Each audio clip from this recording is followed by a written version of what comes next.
Doctor BR Ambedkar national fellowship award అందుకున్న చందన్ నాయక్ ముఖ్య అతిథిగా పాల్గొన్న సాంఘిక సంక్షేమ శాఖ మంత్రి అడ్లూరు లక్ష్మణ్ కుమార్ మరియు ఆర్టీఏ కమిషన్ భూపాల్, వివిధ రాష్ట్రాల బీఎస్ఏ అధ్యక్షులు, కర్ణాటక, మధ్యప్రదేశ్, ఢిల్లీ, ఒరిస్సా, మహారాష్ట్ర, ఆంధ్రప్రదేశ్, గోవా, తెలంగాణ చెందిన హైదరాబాద్లోని సుందరయ్య విజ్ఞాన జరిగిన అవార్డు ప్రదానోత్సవం కార్యక్రమంలో మహబూబ్ నగర్ జిల్లా నవాబ్పేట మండలం కొల్లూరు గ్రామ పంచాయతీలోని సత్రోనిపల్లి తాండా నివాసి లంబాడి హక్కుల పోరాట సమితి రాష్ట్ర ప్రధాన కార్యదర్శి విస్లావత్ చందన్ నాయక్ ను doctor BR Ambedkar national fellowship award, Bahujana Sahitya Academy జాతీయ అధ్యక్షులు నల్ల రాధాకృష్ణ, రాష్ట్ర అధ్యక్షులు ఎంఎం గౌతమ్లు చేతుల మీదుగా అందుకున్నారు. ప్రజల సమస్యల పట్ల, ప్రజా ఉద్యమాలలో ఎంతో చాకచక్యంగా పనిచేశారని, విషయాలపై గత 2 సంవత్సరాలుగా సర్వే నిర్వహించి 2026 సంవత్సరానికి గాను డాక్టర్ బిఆర్ అంబేద్కర్ నేషనల్ అవార్డుకు విస్లావత్ చందన్ నాయక్ ను ఎంపిక చేసినట్లు నల్ల రాధాకృష్ణ తెలిపారు. అలాగే ఎంఆర్పీఎస్ రాష్ట్ర నాయకులు రాయకంటి రామ్దాస్ మాదిగా, పరమేశ్వర్ మాదిగా, నవాబ్పేట గ్రామానికి చెందిన గీతారాణి సుధాకర్ గత 2 సంవత్సరాల నుండి అన్నదాన కార్యక్రమం మరియు ఇతర కార్యక్రమాలు నిర్వహించినందుకు గాను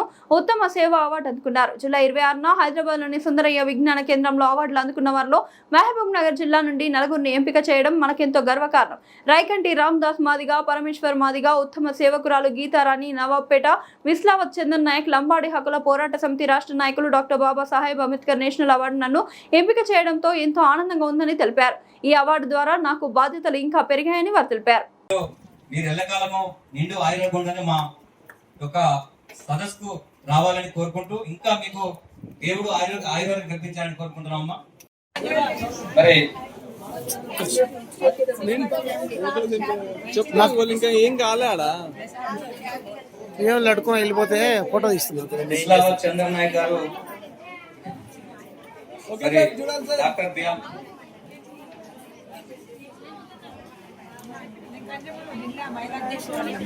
ఇక్కడ చూడాలి సార్, ఇక్కడ చూడాలి అందరూ. Okay sir. Sevaratna national award వారికి ఇవ్వబోతున్నారు.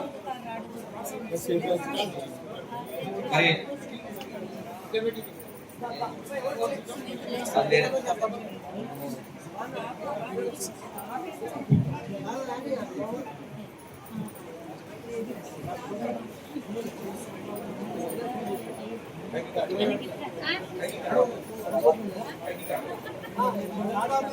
సార్ ఓకే సార్, చూడాలి సార్ అన్న ఎందుకు రానా. ఓకే సార్, చూడాలి సార్ అందరూ. సార్ ఇక్కడ చూడాలి సార్. వెయిట్ సార్, ఒక 1 second. Okay sir, thank you.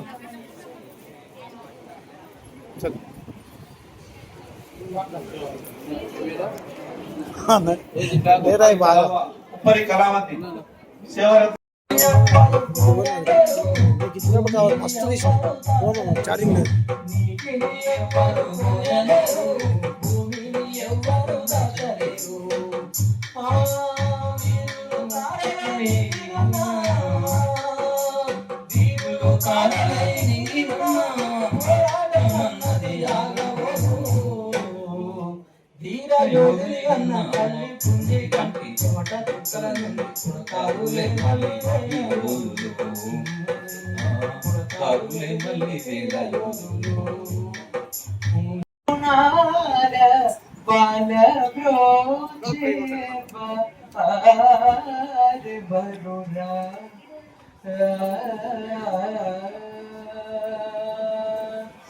ఓ చతురానాది వందిత నీకు పరా కేళనయ్యా. ఓ చతురానాది వందిత నీకు పరా కేళనయ్యా. ఓ చతురానాది వందిత. అందరికీ జై భీమ్. బహుజన సమితి అకాడమీ వెస్టర్న్ ఇండియా కాన్ఫరెన్స్ లో భాగంగా ఇంత ప్రేమతో, అభిమానంతో అన్న మీరు రావాలి అని చెప్పేసి గౌరవనీయులు పెద్దలు నల్లా రాధాకృష్ణ అన్నగారు, అదేవిధంగా వేదిక పైనటువంటి మా ఆర్టీఏ కమిషనర్ అన్న, చాలా అభిమానం, ఎప్పుడు నమ్మక ప్రేమతో మాట్లాడుతుంటారు భూపాల్ అన్న గారు, వేదిక పైనటువంటి ప్రమోదన్న ఎప్పుడు కనబడ్డ ఒక మాట మాట్లాడతాడు. ఈ దేశంలో మనందరం బహుజనులం. మనకు వారసులు అంబేద్కర్ గారు, మన జ్యోతిరావు పూలే గారు, వారి వారసులుగా ఈ రాష్ట్రంలో ఈ దేశంలో మనం ముందుకు పోవాలి. రవిదాస్ గుప్తా అనే గురువు గురించి చెప్తుంటాడు. మా అన్న ఎప్పుడు ఫోన్ చేస్తుంటాడు, వారానికి 2-3 సార్లు ఫోన్ చేస్తుంటాడు. ఎంత బిజీ ఉన్నా అన్న ఫోన్ అటెండ్ చేస్తాను. ఎందుకంటే ఈరోజు సమాజంలో ఎవరైనా వ్యక్తిగతంగా మేము ప్రభుత్వంలో మంత్రిగా పనిచేస్తున్నాం, అన్న నాకు ఈ పని కావాలి, లేకపోతే ఈ పోస్టింగ్ కావాలి, ఈ ట్రాన్స్ఫర్ కావాలి, ఈ టెండర్ కావాలని వస్తారు. కానీ ప్రభుత్వం ఎప్పుడు ఏమొస్తుందంటే ఆయన యొక్క రవిదాస్ గుప్తా గురువుకు సంబంధించినటువంటి సామాజిక పరంగా ఏదైతే సేవా పరంగా ఈ దేశంలో ఈ రాష్ట్రంలో అనేక ప్రాంతాలు జరుగుతున్న అంశాన్ని నాకు చెప్తూ ఆ మహనీయుడు రవిదాస్ గుప్తా యొక్క మహనీయుడు యొక్క మంచితనాన్ని, గొప్పతనాన్ని, ఆ మహనీయుడు యొక్క విషయాన్ని చెప్తున్న సందర్భంలో కూడా కానీ డాక్టర్ బిఆర్ అంబేద్కర్ గారు నాలాంటి సామాన్యమైన వ్యక్తి. మా తండ్రి అంజనవాడలో పెద్దపల్లిలో పుట్టాడు. ఒక సీనియర్ కాలేజీలో గుమ్మస్తాగా పనిచేసాడు. నేను జీవితంలో ఎన్నడూ కూడా రాష్ట్ర క్యాబినెట్లో ఒక మంత్రిగా అయితా రాజ్యాంగ పరంగా ప్రమాణం చేసి కుర్చీలో కూర్చుంటాను ఎన్నడూ ఊహించలేదు. కానీ అంబేద్కర్ గారు పెట్టినటువంటి భిక్ష వల్ల ఈరోజు మరి అంత గొప్ప మహనీయుడి యొక్క బాధ్యత నిర్వహిస్తా ఉన్నారు. వారు 3-4 కళల్లో చాలా దాంట్లో ప్రావీణ్యం ఉన్నటువంటి వ్యక్తి. జిల్ తరంగ్, నేను గోవాకు ఒక కాన్ఫరెన్స్ పోయినప్పుడు వారు నేను కలిసి మాట్లాడుతున్నప్పుడు మీలో ఉన్న ప్రత్యేకత నేను ప్రతి మనిషిగా దాన్ని పరిచయం తీసుకుని అడుగుతా, అందరిలో నువ్వు భిన్నమేమున్నావు, నీకున్న ప్రత్యేకత ఏంటని నేను చాలా మందిని అడుగుతా. అట్లా నేను సార్ని అడిగినవాడు ఏమనంటే జల్ తరంగ్ అనే ఒక మ్యూజిక్ సిస్టమ్ ఏదైతే ఉందో భారతదేశంలో వేళ్ల మీద రోజు ఆ వర్గంకెళ్ళి వచ్చిన వాడిగా ఎన్నో ఇబ్బందులు, ఎన్నో కష్టాలు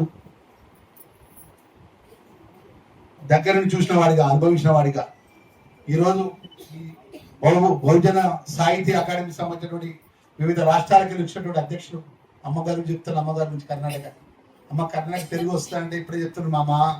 మా కోడళ్ళంతా కూడా చిత్తూరు, తిరుపతి దగ్గరికి వెళ్ళి మా కోడలు మా కుప్పం నుంచి అని చెప్పి అన్నాం. చాలా సంతోషం. వివిధ రాష్ట్రాలకు సంబంధించిన అందరు అధ్యక్షులు, అందరి గౌరవ అధ్యక్షులు అందరూ కూడా మనస్ఫూర్తిగా నేను నమస్కారాలు అందరికీ జైభీం తెలియజేస్తున్నా. ఈరోజు ముందుకు వచ్చినటువంటి మా సోదరి మనులు కానీ ఇక్కడ మా సోదరి మనులు సోదరులు అందరికీ జైభీం తెలియజేసుకుంటూ మన రాష్ట్ర గౌరవ ముఖ్యమంత్రి రేవంత్ రెడ్డి గారి నేతృత్వంలో కూడా రాష్ట్ర social welfare, tribal welfare, disable సంబంధించిన శాఖ మంత్రిగా ఈ రాష్ట్రంలో గౌరవ ముఖ్యమంత్రి గారికి 4 పోర్ట్ఫోలియోలు ఉన్నాయి. ఈరోజు రాష్ట్ర క్యాబినెట్ గా 4 పోర్ట్ఫోలియోలు నాకు ఇచ్చినారు. అంటే ఒక నమ్మకం నా మీద. లక్ష్మణ్ కుమార్ సామాన్యమైన వ్యక్తి, ఈ వర్గానికి మేలు చేస్తాడు, ప్రభుత్వ పక్షాన ఈ వర్గం మధ్యలో వారధిగా పనిచేస్తున్న ఒక నమ్మకంతో రాష్ట్ర ముఖ్యమంత్రి గారు ప్రభుత్వంలో సంవత్సర కాల క్రితం నేను బాధ్యతలు తీసుకున్నాను. ఈ రోజు సంవత్సరం ముగిసిపోయింది. ఈరోజు ఇంత గొప్ప కార్యక్రమంలో నాకు చాలా నిజంగా మా ఏదైతే రాధాకృష్ణ చూస్తే చాలా సంతోషం అనిపించింది. ఎందుకంటే కొడుకు ఐఐటిగా సెలెక్ట్ అయ్యాడు. ఏదో వేద అగ్రహ బ్రాహ్మణులు ఏ విధంగా పాడుతారు అంత గొప్పగా కొడుకును పాడించే విధంగా సంగీతం నేర్పాడంటే ఈ దేశంలో మనం దేనికి కూడా తక్కువ కాదు. బహుజనులు అయినప్పటికీ కూడా అగ్రవర్ణాలకు కూడా ధీటుగా మనం ఏదైనా సాధించగలుగుతాం అనేది ఐఐటి సీట్ సంపాదించాడు. అన్ని విధాలు కూడా మొన్న మా ఇంటికి వచ్చినప్పుడు నేను వారి శాలతో నేను కంగ్రాట్స్ చెప్పినాను. ఎందుకంటే ఈ ప్రపంచంలో అన్నిటికంటే గొప్పది చదువు. అది అంబేద్కర్ గారు మనకి ఇచ్చినటువంటి పెద్ద ఆయుధం.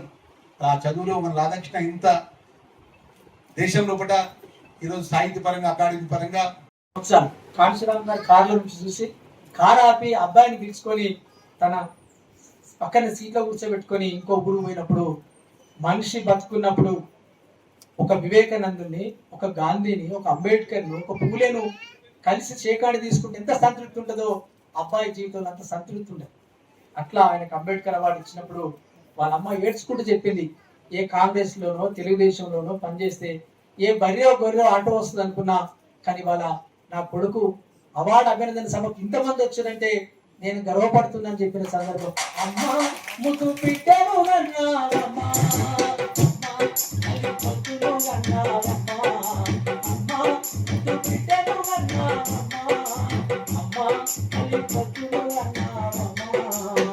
కన్నందుకు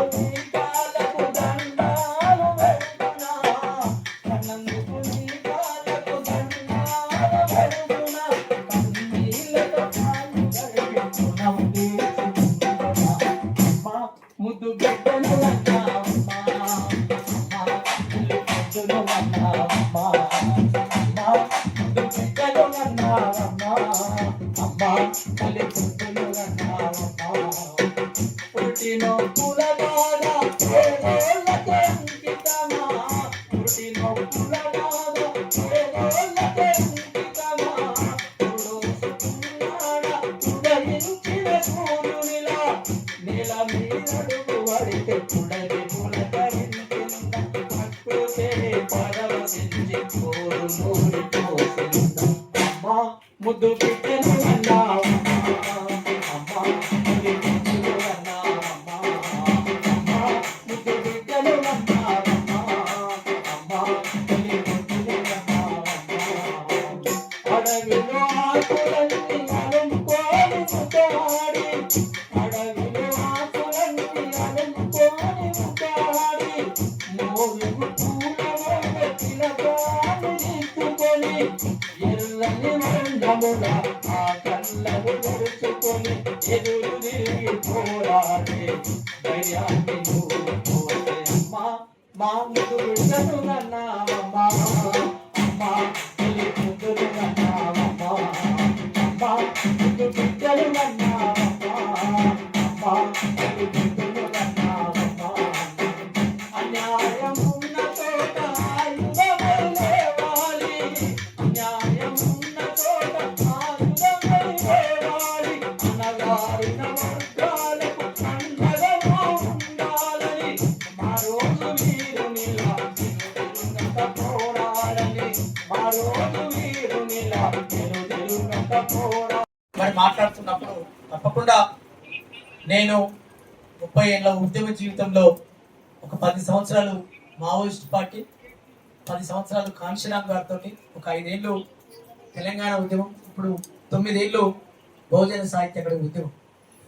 అయితే మనిషి జీవితాన్ని డబ్బు, ఖరీదైన కార్లు, ఖరీదైన ఇండ్లు, బంగారము, చిన్న చిన్న రాజకీయ పదవి మనిషి జీవితాన్ని ప్రభావితం చేస్తుంది. ఇప్పుడు ఉన్న వాళ్ళందరం కూడా ఈ 5 అంశాల కోసం మనం పాకులాడుతున్న వాళ్ళమే ఉంటాం. ఎవరో కొంతమంది సాధులు సంతులు కానీ అమరులు నిస్వార్థంగా ప్రాణత్యాగం చేసేటువంటి అమరులు తప్పితే మిగతా వాళ్ళందరూ కూడా ఎక్కడో ఒక చిన్న స్వార్థం ఉంటుంది. మధ్యలో మాట్లాడుతూ చిన్న స్వార్థం ఉంటుంది. నిజమే, మరి ఇవి మనిషి జీవితంలో ఇవి గొప్పయా, అవార్డు గొప్పదా అని మనం పరిశీలించినప్పుడు ఇవాళ హైదరాబాద్ చుట్టుపక్కల ప్రాంతాలలో రియల్ ఎస్టేటు వ్యాపార భూమి పెరిగిన తర్వాత 1 ఎకరం భూమి అయితే 1 కోటి, 2 కోట్లు, 3 కోట్లు కూడా వస్తున్న సందర్భం ఉంది. ఇప్పటిదాకా మన మిత్రుడు మనోహర్ మాట్లాడాడు. ఇప్పుడు ఆయన బిల్డరు, బిల్డింగ్ కట్టాడు, ఒక 2 కోట్ల బిల్లాల నివాసం ఉంటాడు అనుకో, ఆయన పేరు పక్కన మనోహర్ పేరు పక్కన 2 కోట్ల బిల్లా అని రాసుకోలేడు. ఏమని రాసుకుంటే ఆరేపల్లి మనోహర్ సేవారత్న నేషనల్ అవార్డు గ్రహీతను మాత్రమే, అవార్డును మాత్రమే పేరు పక్కన రాసుకోవాలి. అట్లనే మనము భూమి అమ్ముకుంటే ఒక 3-4 కోట్లు వస్తే పేరు పక్కన పలాని దుప్ప నరసయ్య పేరు పక్కన 3 కోట్ల రూపాయల ఆస్తిని రాసుకోలేము. ఏమని రాసుకుంటాము? పలాని దుప్ప నరసయ్య మహాత్మా జ్యోతిబా ఫులే అవార్డు గ్రహీత రాసుకుంటాం. మీరు నమస్తే పెట్టాలి సభకు. అట్లనే ఇవాళ కార్లకు 4 వీలర్స్కి వచ్చేసి ఒకప్పుడు మారుతి అంటే ఎంతో గొప్ప ఉంటుండే. ఇప్పుడు ఫార్చునర్ వెహికల్. చిన్న సర్పంచ్ ఉన్న మా దగ్గర లపంగి నరసింహ సర్పంచ్ వచ్చింది కదా,